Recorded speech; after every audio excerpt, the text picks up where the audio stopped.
মুখলে তাড়াতাড়ি আমার মেয়েটারে খুলে বের করো। এই সুযোগ হাতছাড়া করুন যাইব না। ইচ্ছা করে দেরি কইরা বেশি টাকা রূপকথা মা আরেকটু রে এই তাহলে তো যাতা অবস্থা, এটা ঠিক করতে বহুত সময় লাগবে। মুখলে সাহায্য করে আমার মেয়েটারে বের করে দাও। এই দিন আর লাগলে আরো দিব। আপনার এত সময় লাগতেছে, জলদি করেন।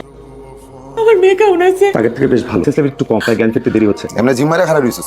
কথা ভালো না, ওরে আমার জ্ঞান ফিরে নাই। তুই এক প্যান প্রাণী আর কত জ্ঞান ফিরে নাই, ফিরবো হইছে কি? একদম সত্যি কইরা কই, তালাটার মধ্যে কি আসলে সমস্যা ছিল? ইচ্ছা কইরা তালাটা বিড়ি কইরা খুলছিলেন। তুই কি কইতে চাস? আমি কিছুই কইতে চাই না। আপনি কি করছিলেন এটা আপনি জানেন, আর আপনার বিবেক জানে। ডাক্তার আজকেও কইছে তালাটা যদি একটু আগে খোলা হইতো এত বড় ক্ষতি হয় না। এখন সব আমার দোষ। ওরে বাপ রে বাপ, কি দরদ। বাইরন আপনি, আপনার কথাবার্তা না শুনতে আমার ঘৃণা লাগতেছে। রূপকথার খবর কি? জ্ঞান ফিরছে? কথা কস নাকি? দয়া করে রূপকথার কথা আপনি আমারে কইন। কেন জানি আপনার মুখে রূপকথার কথা শুনলে না বিষের মতো। একটা সত্যি করে কথা বলতো, আপনি ওই দিন ইচ্ছা করে দরজাটা খুলে দেরি করছিলেন। ওই তুই বারবার কি? আমি কিছু করি। আল্লাহই জানে আমার মাইয়াটা কি অবস্থায় আছে, জ্ঞান ফিরছে কিনা কিছু জানি না। আচ্ছা ঠিক আছে, কাল যাইস। তুই রেগুলার জন দিত না। তুমি আর কাজ করতে পারবে না। ওই যা যা এখানে যা। তুমি কি পাগল হয়ে গেছো না? কার সাথে কথা কও? এই তোর আমি কিছু করতে পারতেছি না, কাজ করতে পারতেছি না। তুই জায়গাতে যা, তুই আমার পাগল বানানো যা। আমি শেষ।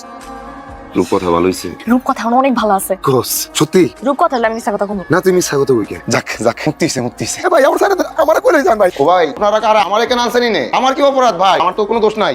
ওই সারা মারে ভাই ভাই উনেন ভাই, তালা খোল। আমি সারা মালে কিন্তু কাঁচা খাই বলবো।